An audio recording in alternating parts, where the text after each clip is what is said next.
Lovers Quarrel. It's a long, sustained quarrel.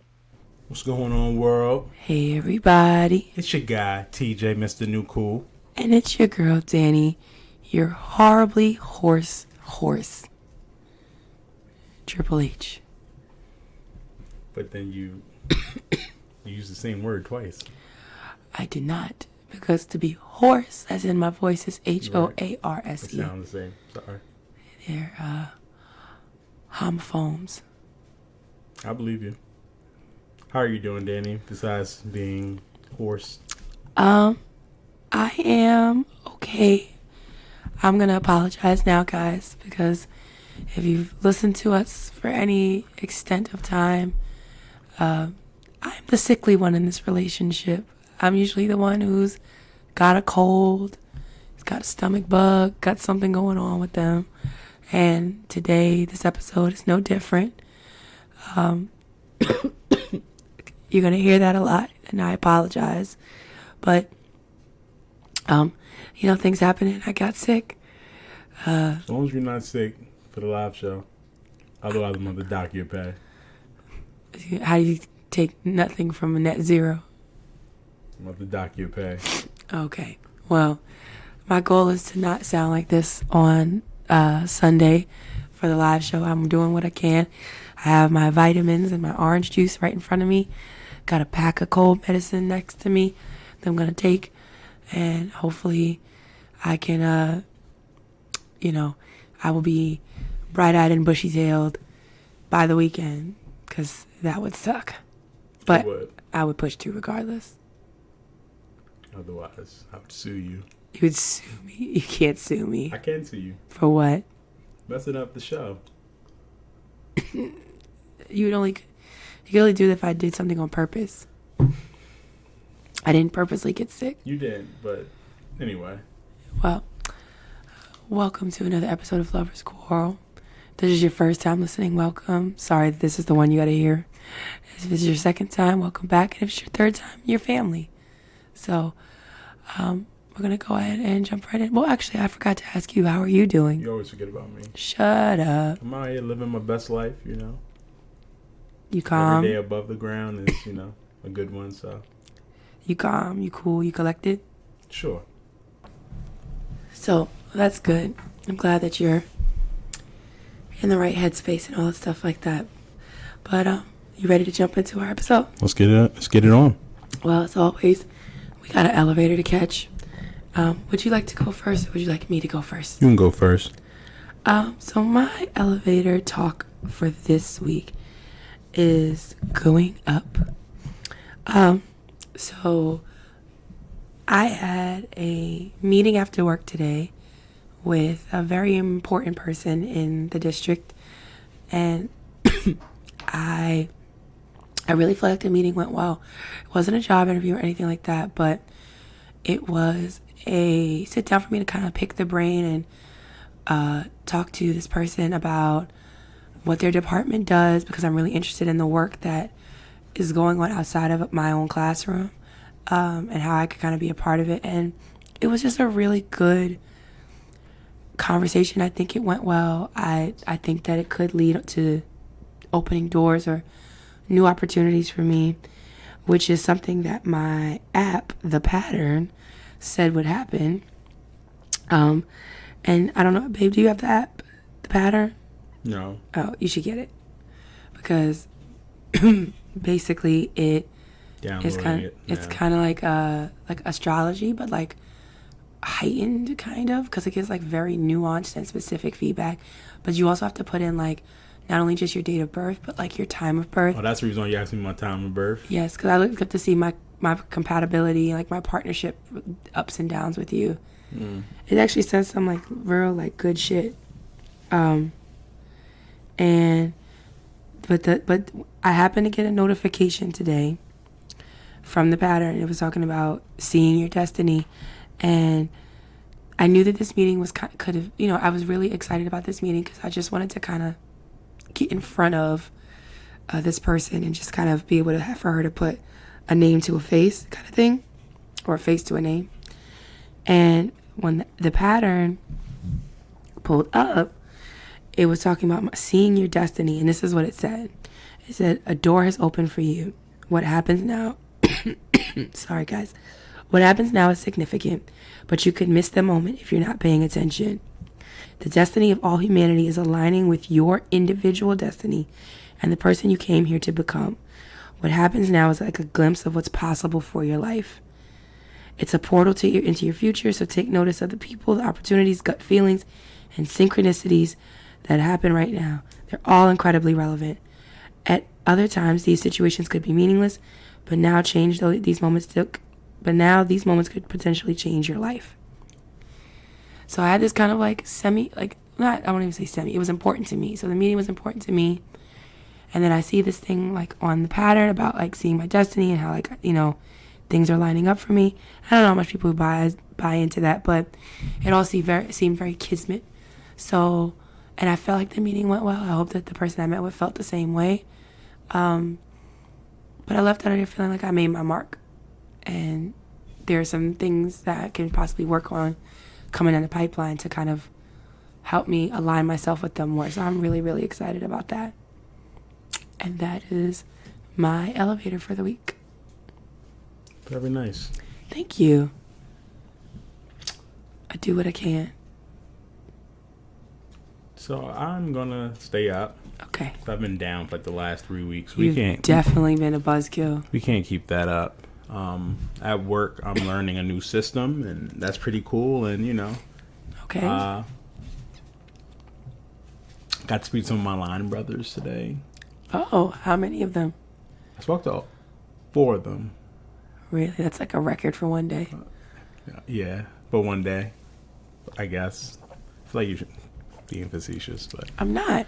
Whatever. You usually talk to just like I talk to some of my line sisters like daily, and some of them I talk to them like weekly, bi-weekly, and others I talk to like once a month or something. Oh no. So I thought, you know, that was cool, but just, you know, the fact that I'm learning something new, work-wise, and it's like, it's not like a new phone system or, you know, I kind of had like a moment like, oh shit, I'm doing something different. Mm-hmm. You know, 5 o'clock hit and I still had like phone calls and stuff. I still had like things that I had to do. And it was just like not being on the phone. Yeah. Well, I mean, I still have to make phone calls and speak to people, but it's not like... It's not your bread and butter. No, not that it's not... Well, yeah, it's not that too, but I'm saying it's not like a call center. Like a call center, you know, calls are going to come through regardless. This, I don't know, I just feel... Like you're actually dialing people you want to talk to, or I'm dialing people that I need to talk to. Mm-hmm. Not as opposed to I'm just the next person up online, so... Mm-hmm. You're not like a number in a queue. Exactly. Well, that makes sense, and that's good. I'm glad that like you're still excited about your new job. Like, yeah, I mean, I've always tried to remain positive, regardless. Like when I wasn't happy, I still try to remain happy. If that makes sense, because I feel like you did try, yes. The energy you put out is the energy you get. So agreed. I feel like although I hated my job, if I really put that energy out there, I would have gotten it even worse. So. Mm-hmm. Well, that's good. And with that, I yield. Well, thank you. I appreciate that. It's so professional. Well, now that we are going to step off of this elevator, we can switch gears to our relationship tip of the week. I'm going to go ahead and start this one since I figured you were going to defer to me anyway. And my relationship tip of the week is entertain the idiosyncrasies of your partner or your friend. We all are relatively normal people, but even the most normal person has their little peculiar behaviors or acts or interests or things like that. And even though it's not necessarily something that you would be interested in or that you would care about, it's important that you kind of like entertain that side of your partner or your friend or whoever to make them feel special, to make them feel heard, to make them feel normalized, whatever you want to call it. But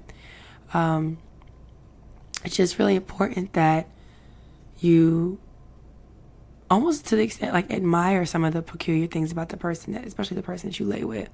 Because give me an example. What do you admire? Hold on, let me back up. Go ahead. So, what exactly is your question? Like, be specific. You said admire like the peculiar. Oh, well, I think things. So. What's a peculiar thing about you I admire? Yeah. Sorry. Okay, so like today. So when TJ was home when I got home with Tatum, and at some point he had made this like really bomb dinner last night, and he and I both realized that we really like the Brussels sprouts. So he decides to like stop what he's doing, go back to the store down the street and buy like a few more boxes of these Brussels sprouts. Sorry y'all, that he and I were like fucking up. So I just saw TJ and had talked to him for a hot second. But then he calls me, and he's calling me from the store, and it's almost like he has to kind of like talk to me. Like you have to like talk through your thinking with me when you're on the phone to figure out what you want from the store. And then that's why you ended it and you were like, thanks for coming to my TED Talk. Because you were like wandering around and you're just kind of like talking to me, but you're not really talking to me. You're just kind of, it's almost like how you would sound if you were like the voice in your head. So that's like something peculiar, idiosyncratic that I think that you do, because I'm just that person like, okay, I'm at the store. Like I can't even really be on the phone at the store because otherwise I'll get distracted. But you want to like talk through everything. But I'm trying to admire or entertain or work through those things. I got it. That makes sense. Okay, good, because thought I lost you there. Nope. All right. You didn't. So my tip is relationship based, but it's also based off of relationship based as in a couple, but also as like friendships. Okay. Be honest about your feelings. That's pretty straightforward. I appreciate it. And if you're hurt, tell your partner or your friends you're hurt. I had a situation. Oh yes. With my guy Rock. And Hi Rock. We were able to express our feelings without it messing up our relationship, but also without having without the fear of like I can't say this or It was a difficult conversation, but it was a healthy one. Yeah. And it's like, I think that's important, because like good real friendships, when people don't agree or when people don't know, if people don't know, or there's a miscommunication, or there's feelings involved at whatever those feelings may be, or if we assume, or if we like expect something. Yeah. So, but like, why you make that face? Because those are like also things too. But I guess ultimately, like the umbrella concept would be like when you feel transgressed against, and or like you feel like you are just like shit just gets lost in the translation. And I think that like ultimately having the conversation to clear the air, to speak directly and explicitly on what it is that you thought, you said, you felt, and then be able to come out stronger and better for it is like a really dope thing. So my idea was dope. I win. Oh my gosh. Hey, you should try to take over my relationship tip. Okay. Rend it as your own, so. Enlighten us. Nope. I'm just saying, I won. I'm too sick to fight with you. So I win. Sure, you have. So again. Because you're playing against somebody who's on IR. No. Who's on IR? That was a good reference. Thank you. I pay attention sometimes. Yeah, I just think life would be easier if we were honest about our feelings. It would always be easier, but... Yeah, but it can't always be easier because, I mean, it's easier to say people should be honest, but we care about people's feelings and we care about what can happen as opposed to let's clear the air and then move forward. People don't like to be vulnerable. They don't want to put themselves out there and then think that they're going to get their heart stepped on or get a swift kick in the ass. So again, I win. Thank you. Okay. Did you not concede because you're I didn't sick concede, on IR? but I just let you have it. And on that, we'll go to my word of the week. Yes, try to stump me, aka try to stump Dani. Yeah. This should be an easy one. It's winsome. Charming in a childlike or naive way. If you are described as winsome, take it as a compliment. It means you are attractive or charming in an open and delightful way. It doesn't mean you win some and you lose some. Boo. That was the joke. Winsome. I think it's WINSOME. You got it. Thank you very much. I figured let me get you something easy because, you've been losing a lot. Wow. So. Wow. That's it. Okay. Let's wait for you to mispronounce a word this episode. I can catch you. I've already mispronounced the word earlier. Okay. What, you mean again? I mean, where there's smoke, there's fire, so. And on that note, we're going to take a moment and have a message from our sponsor. Let's do that. Hey friend, it's time for you to ditch those workout gloves and get the grip and wrist support you deserve. What do you suggest? You need to get the Gaines Load and Lock grips by Gaines Sports Gear. They are more durable than gloves, have a non-slip grip pad that provides grip support and added wrist support unlike your traditional workout gloves, and will protect your hands from calluses. Do they come in different colors? Not only do they come in different colors, but they are available for men and women. Do yourself a favor, go to GainesSportsGear.com. And remember, a better grip equals a better lift. Embrace the process. And you too can embrace the process by using our code LOVERS10 at Gaines, GAINZ sportsgear.com. And now, back to the episode. And now we are back. That we are. And what I wanted to kind of talk about, it's not necessarily an elevator, but... We taking it back. We running it back. It could have been a part of the elevator, but I'm saying I wasn't thinking about it for a part of the elevator. But since we went on break, I was like, it crossed your mind. About it now. Okay, I'm listening. I did the 2019 playlist, so like the year in review. Did you know? Oh yeah, tis the season, right? Yeah, I seen people doing it, so I was like, let me just see. Yeah, and I saw you do it. So I had YNW Melly as my top listen, 20 hours. Desmond Dennis, 15 hours. Drake, 11. Shorty, 11. You have more Desmond Dennis than Drake. How times have changed. Well, Tatum. Shout out to Desmond Dennis. He is a real one. He is. We might need to interview him. We should. Just listen. We need to understand how you be coming with these bops. Because you should fire-ass fire. children's songs. I'm not even going to lie to you. Like, it makes listening I can to listen. them. Yeah, I can listen to. Because, when I drop Tatum off in the morning, she be wanting to listen to her playlist. So I'll be like, sometimes I'll be driving and just let it, because the shit be rocking. Like, Johnny, yes, Papa. Yeah, your voice is terrible right now. I know. I'm really sorry, guys. I hope it doesn't sound like nails on chalkboard. But this list, like the fact that YNW Melly is my top listen, I know people, because I posted it on because he's a murderer. Twitter. I know people probably like, this nigga is TJ's bugging with his playlist. Because he is a murderer. Allegedly. I saw the interview that he did. They asked him about it. That nigga did it. Which interview?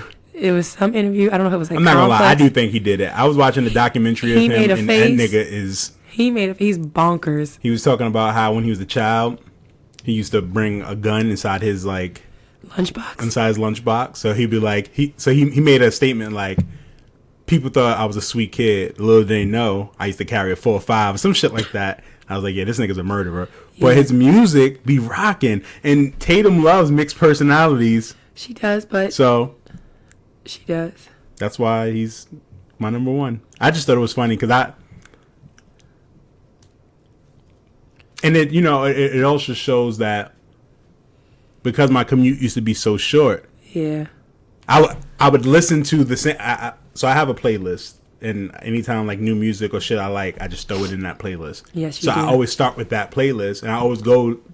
He's the number songs like 5 through 9 are all YMW Melly. So once it hits his songs, and sometimes I go to his song to start my drive off, so I can see how it accumulated. But yeah, so who's your top? I did.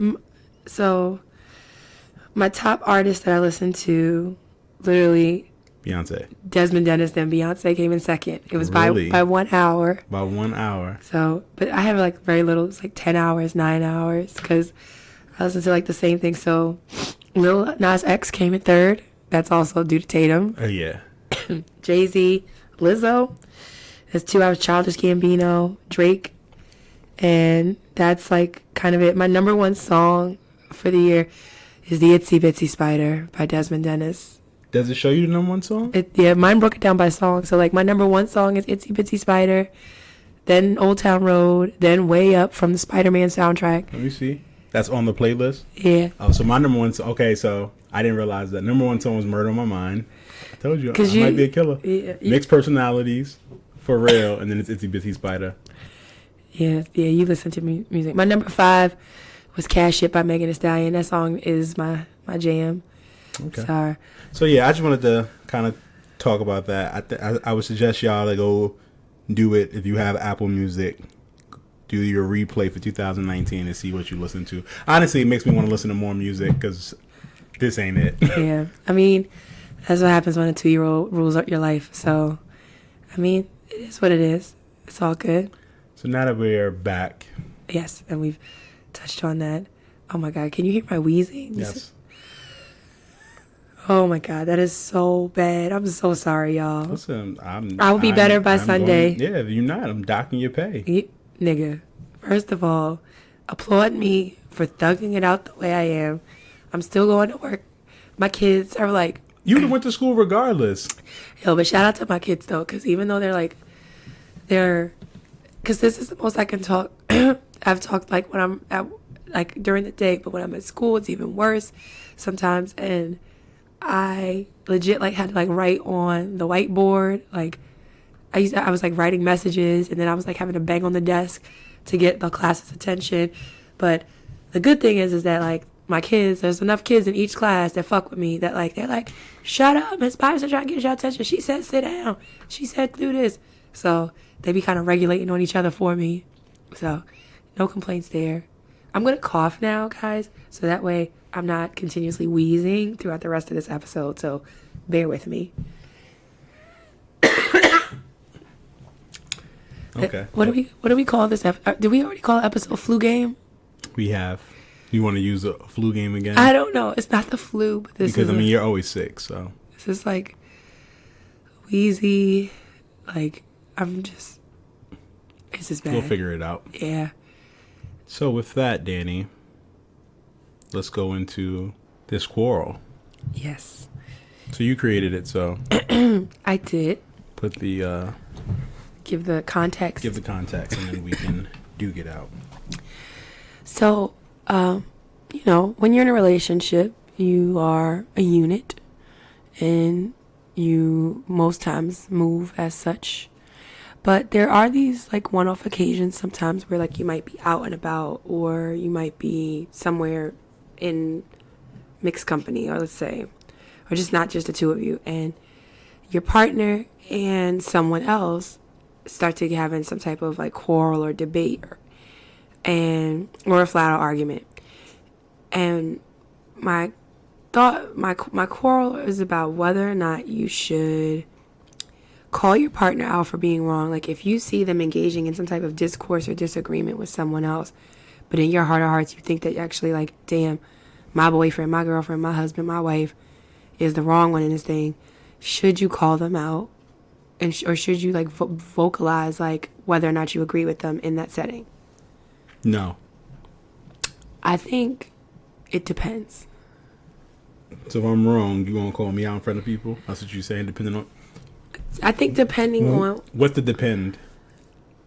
I think for me, like if it's something like a simple, like a matter of opinion or whatever, or like something that's just like something small, I'm gonna like not necessarily insert myself with it. Like I'm definitely not the type of person where I'm gonna be like, if I don't think that you're right, but it's not a big deal, I might just stay silent. I'm gonna just mind my business and let you and whoever go back and forth, right? But I think in certain situations, if I feel like you are like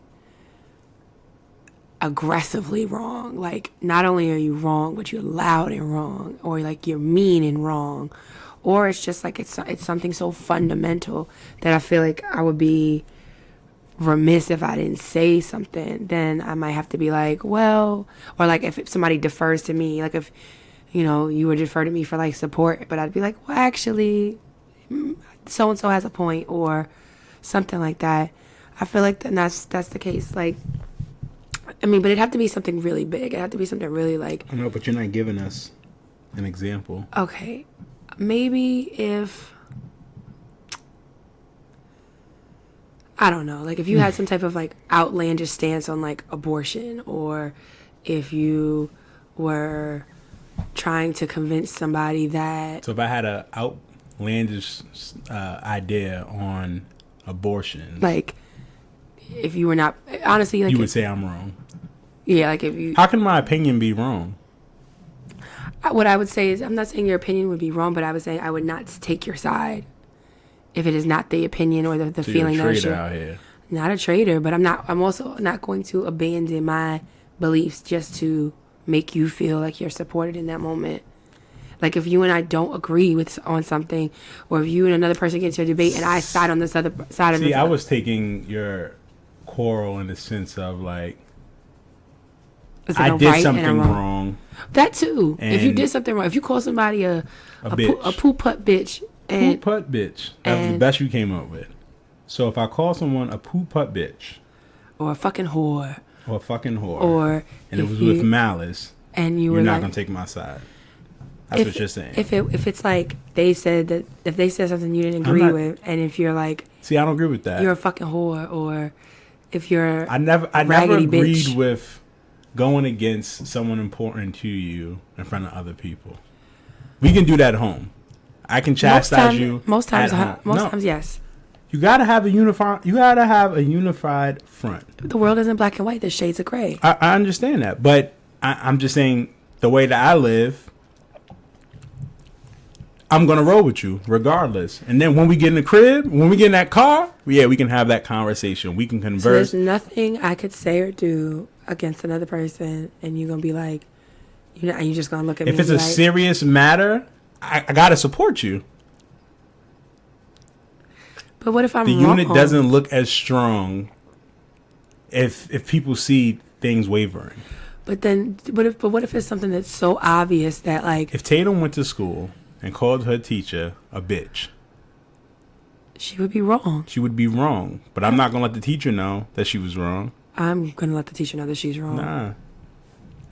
Because Tatum, first of all, you're talking to a teacher. I get that. So I'm saying that if my daughter if a student calls me a bitch, and then the parent justifiable.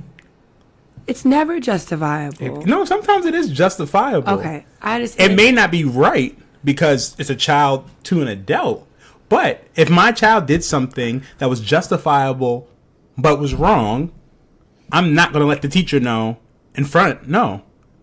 Me and my child will have that conversation, and then I would probably make her apologize. So even if I did something, if Tatum did something, if the teacher did something to Tatum that prompted her to call the teacher a bitch, mm-hmm. You wouldn't even acknowledge to the teacher that Tatum was wrong for calling that teacher a bitch? I would acknowledge. I could see saying like, I would say, why did she call you a bitch? I would say she should have never called you that. But and that part will be dealt with, and that part is not acceptable. But I do want to address the things that led up to that moment, because I feel like that's two sides of it. I also would not have that conversation in front of Tatum, because I'm not going to undermine the teacher's authority. Oh yeah, what I'm saying is that if it was us together, that's a different. So that's what I'm saying. The unified front is, if it's me and Tatum there, I have to support her. So you're gonna support her, or I'll send her out. If she called the teacher a bitch in front of you? No, I'm saying, like, if y'all sitting we in front came of in and parent-teacher the conference, parent teacher, and she said, "Well, Tatum called me a bitch," and then Tatum says what? And Tatum said, "I did," and I'm gonna say to the teacher, "What happened? What led to her calling you a bitch?" And then what if that's just my mind. And so what if the teacher says something that you feel is like, in your mind you were like, oh, well, she was being a bitch? Would you excuse Tatum calling her a bitch? No, I would tell Tatum that she shouldn't disrespect elders. She should come get me, then I can call her a bitch. You are something else. I'm just... But bringing it back to, like, couples, though. All right, so couples. My thing, like, is... If you had an argument with somebody, and it was, like, a real argument, real serious, and you were wrong, I'm going to tell you you were wrong, but I'm not going to say you were wrong in front of somebody else. I'm not going to embarrass you. So, if... I'm going to ride and die. If you and I are sitting somewhere, and I'm talking about... If I say that, I don't know... If I'm trying to argue that the earth is flat, right? Something that can be proven, right? So it's not an opinion thing. Okay. But I want to be on some flat earth bullshit. You're going to just ride with me, even though you know good and well that the earth is not flat. In front of other people, yes. I'm riding with you. So, once we get in that car, I'm going to be like, Danielle, you know you dumb as shit. Yeah. It's not round. It's not flat. It's round. For me, I feel like if I witnessed a couple supporting each other like that, on one side, might say, okay, well, I can appreciate the unified front. But on the other hand, I'm going to be like, me and this woman or me and this man know good and damn well that their partner is full of shit. Yeah, that still makes me look at y'all like y'all are full of shit. You're right. So I don't really think it's going to change the perception. Donald Trump is full of shit, right? Absolutely. And his cabinet rides for him. And they're full of shit. Hey, listen, I'm pretty sure the cabinet goes home and goes speak to their significant others or whomever and be like, this is some bullshit, but they ride. And that's why the country's going down in the toilet. You're a part of a sorority. I'm part of a fraternity. When we go out, we represent our organization. And if we're wrong, we're not going to be like, yep, they were wrong. Not to everybody else. We'll pull our chapter members to the side. I mean, I get it. Like, so that's it. I understand, but and my thing is this: I understand like line business, and chapter business, and Delta business is Delta business. But at the same time, though, I feel like there are very rare occasions where all that stuff has to be put to the side, and right is wrong, right is right, and wrong is wrong. Yeah, but that's why I preface: if it's something serious, if it's something. I mean, Earth is flat versus round. That's not a serious conversation. I think I'm saying that if you got into an argument with somebody or whatever, and you were wrong, you cursed out your best friend.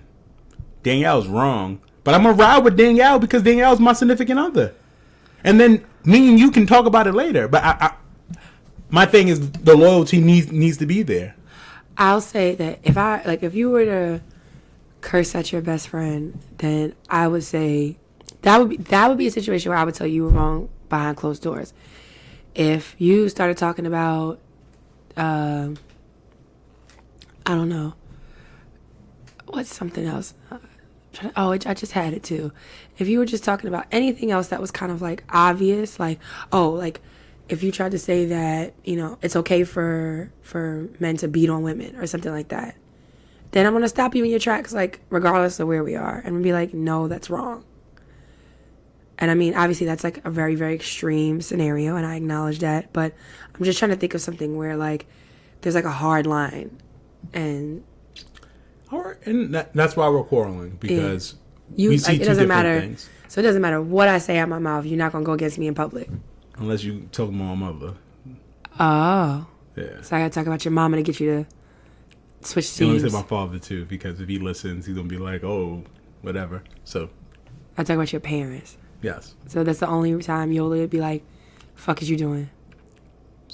So Danielle, I need to talk to you. Oh, you're still gonna give me the respect of privacy? Listen, we can just agree to disagree on this. I just think that even if your partner is wrong, you ride with your partner. That's what loyalty is about. That's what marriage is about. 99% of the time, yes. But there's always Kobe Bryant was accused of raping a woman. Who was right there? Vanessa. there was because and Magic. and what was Magic got AIDS. And what was right next to her? And what was Magic? The bag. Magic and Cookie was right there.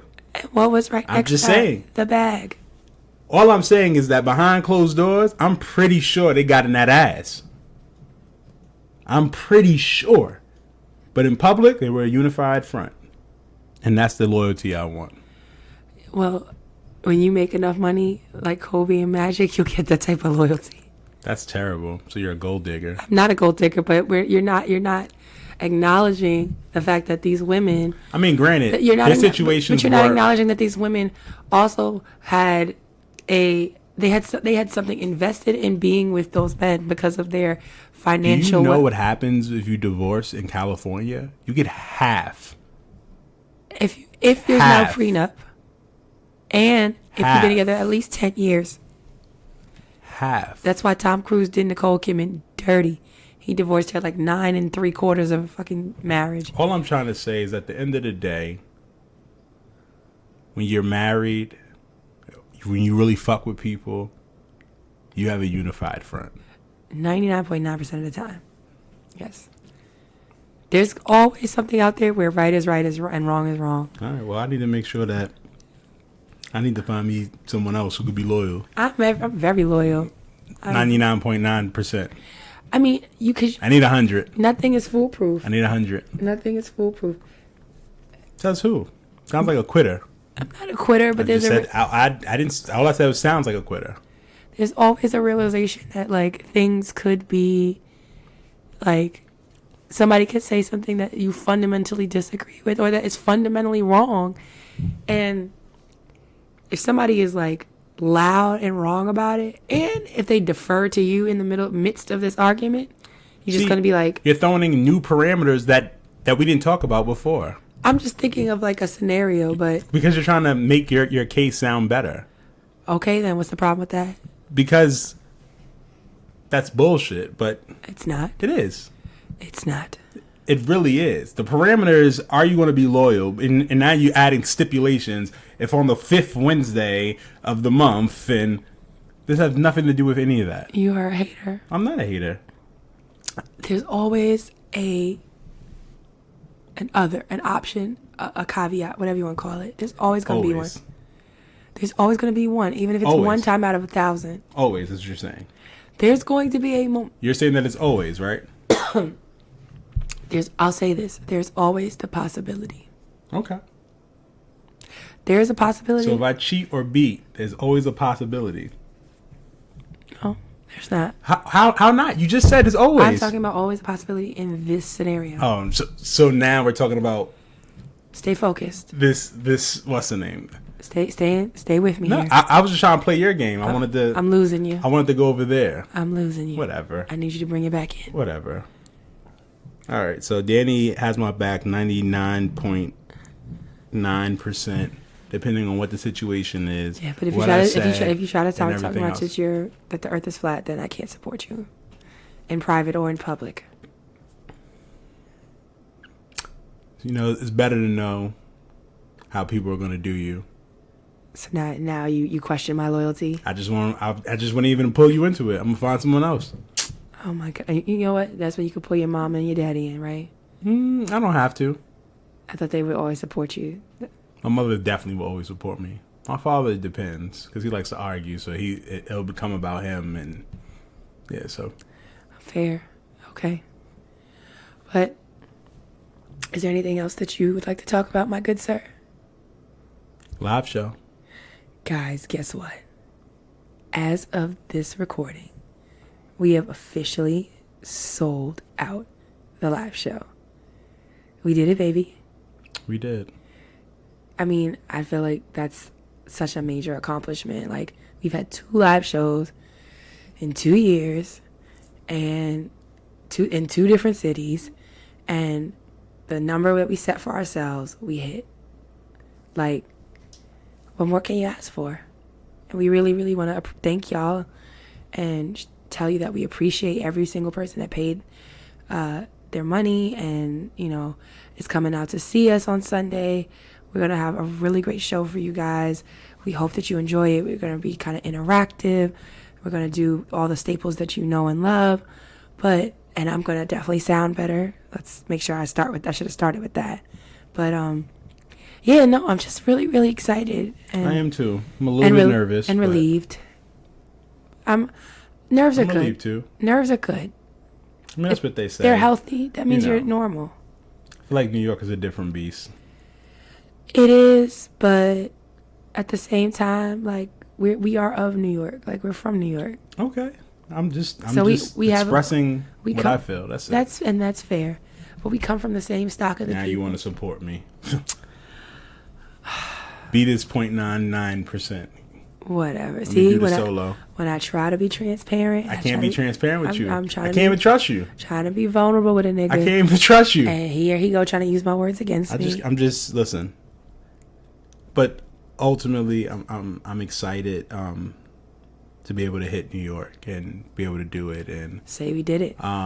Never in my wildest dreams would I have ever thought that, we would have a show in New York. Shit, I didn't even think we would have a show. I didn't think we would have a show in a live show in Maryland, and now New York. So it's just it's a blessing, and I thank God, and shout out to you. Thank you. I thank you too. You worked really hard, baby. Like, I'm always doing the teacher thing, the mommy things, the doing stuff everywhere else. My brain is always in 8 million directions. Make me some? Some French toast. You want some French toast? The boss has spoken. She's the real MVP of this family. She is. But I think... honestly, I do it for her, so... What? Make the French toast? No. We were talking about the show. Oh. Stay on track. I'm sorry. Typically, I would have cut that out, but I'm going to leave it in there. Yes. Because we're human. Well, folks, with that being said, this has been yet another episode of Lovers Quarrel. Thank you for suffering through my horrible voice. This episode, I really do appreciate it. You know that you can find us on social media, on Instagram at Lovers Quarrel Show, on Twitter at Lovers Quarrel 7. And you can always email us your thoughts and concerns and questions and everything in between at loversquarrelshow@gmail.com. Guys, we are going to see you this Sunday, and we cannot wait. Before we close out, thank you again to Oprah Rose. Thank you to Reek. Thank you to my guys from Trinity Media, Rock, Rome, and JB. Hi, guys. Thank you to my family. Thank you to my family. Thank you to our friends. Thank you to our lovers. Just thank you to everybody for making this possible. And our podcast families. Oh, shit. Thanks to my cousin George. Thank you, George. Yeah, G-Mims. He's going to be performing. And it's a great feeling that I was able to get him to perform. I know. For us to be able to share stage together. It's a long time coming. Yeah, so I'm excited, but I'm nervous, so. With that. Be well. Everybody give TJ some golf claps when he comes out and make him feel good. Anyway. But you guys, thank you again for listening to another episode of Lovers Quarrel. As always, I am your girl, Dani. And I'm your guy, TJ. And you know that we fuss. We fight. But we love. Bye. Time to make French toast. Say bye-bye. Bye-bye.